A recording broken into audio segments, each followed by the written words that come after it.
Hey everyone, and welcome to Benchmark Basics.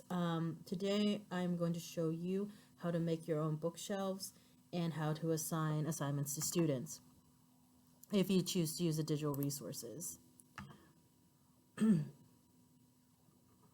So bookshelves are really nice because it's more of a one-stop shop where you can just go to sort out things that you need for that one unit and then not have to wade through all the other stuff in order to find what you're looking for each unit. Currently, I'm working with sixth grade, so I'm just going to show you using sixth grade, but if it's helpful, I'll later post up a primary one.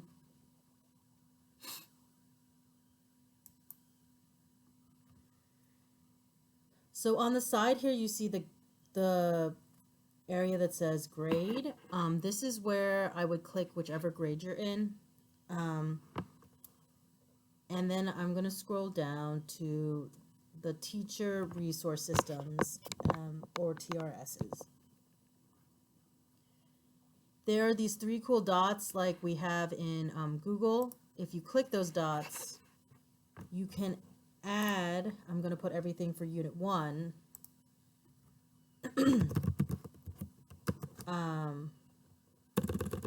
That's 6th grade, Unit 1, because if you work with multiple grade levels, then it's good to have different grade level units. So the first time you make a bookshelf, you have to create a new one and then name it. I like to name it after the units. And then anything that goes with Unit 1, I'm going to click, add it to bookshelf, and then you can choose a bookshelf to add it to. So here's my 6th grade Unit 1. I'm going to save it.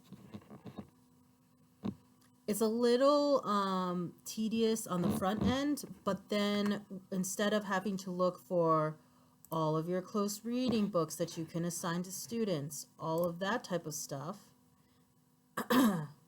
you just sort it under that one unit. And then when you go into Benchmark, Advanced, so say we go back to our dashboard, all you have to do is go to your Benchmark Advanced, and instead of having to hit 6th grade or 2nd grade or launch or whichever unit, you can go here under bookshelves and it will just pop up for you. Another way you can do it is you can continue to add resources here by just clicking add a resource. And it does have a really cool drag and drop function as well if you don't feel like hitting the 3 dots. So let me find an example of that. Like if we wanted to do this, we could drag and drop it to bookshelves, and then we just choose which bookshelf we want it on. All right, feel free to post up questions about this video. I'm going to move on to how to assign if you choose to use the cool text for close reading. I'm going to teach you how to assign that to students as well. So the cool thing about the online texts are that you can see what the students are seeing, and it's the exact same copy as the paper booklet you're going to give them. But if you have kids who have access to read write, who need word processor function or access to text to speech or speech to text, this is a really great place, a really great program where you could continue to use that. Additionally, instead of you having to read it aloud to them, after you sign it, it will read it aloud for them. Let me just turn up my volume. What roles can we play in the balance of nature? Here they can control the audio speed. They can choose a voice if they prefer male over female. It highlights each word for them. so then they can have the read aloud function, especially for those kids who really need it. Um, you have this cool section over here where they can take their own notes, which will be important in second grade when they start using annotation in the later units. But this is what it would look like, and then once you assign it to them, if you need them to type something or you want to show this to them and show them what they should be adding, you click on this little toolbar, and then you would click on text. And see how it says we are saving like it as Lee Braddock something something? You can actually go back and change the name of it. In sixth grade we have blocks, so I would name it block 1, block 2, block 3. And this blue cool pattern comes up, this grid pattern comes up because it's showing you're in edit mode.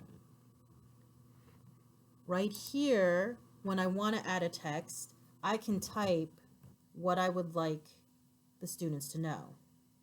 So in this case, what impact can conservationists have, and how others view nature. This is where you would, I believe all of you have that in your TRSs. But this would also be where you could start typing, you know, the different areas or filling out the chart. Unfortunately, I cannot find my chart at the moment. That's pre-filled out. I apologize. But I'm just going to put fill in this chart. Or I'm going to put type important information here. That way the students can follow along with you. You can adjust the size of the font here. And when you are done with that, what happens is you will hit your done mode and it will automatically save it for you. Do not freak out because you might think it's gone. What happens is when you hit these 3 dots again, and I'm actually going to probably delete some of these, but any ones that you have created already, you can go back to. So if you teach more than one language arts class, or you've made really cool notes on it, you can always go back to that lesson, and then you could save a new lesson when you're done with it. So each day you can go back and not have to start from scratch. It's the text you can constantly refer back to. That leads us into the question of, okay, we gave the assignment, we want to assign it now. Will that print still show up? So we're hoping that the kids will just use the book, but if there are different like examples you want to give, you can assign them that booklet with the examples, but I would just keep the booklet the same.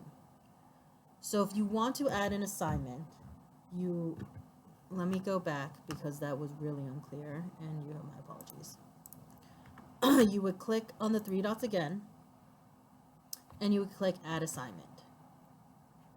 If it's a particular customization you want to give the students, then you would choose one of those customizations. Say you put notes ahead of time for students to help adapt it for them or scaffold it for them. And then you would assign it to them.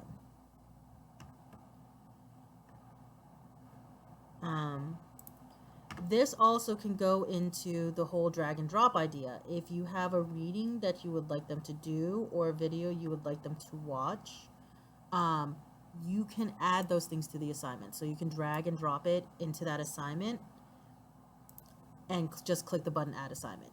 So those 2 materials would show up. You can choose a due date here. I believe it will be sometime in October because we're going to start it So let's say, for the sake of argument, that's like October 18th is when it's due.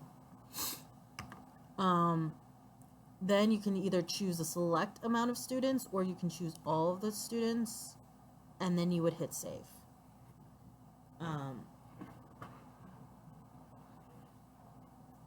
Like this. If you didn't mean to make that assignment, you go to your 3-line bar, you scroll down to assignments,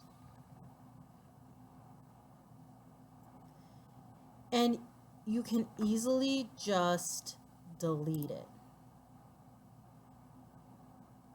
The cool thing about these assignments is, and Janice was asking me this question before, I'm not sure if it will show up though.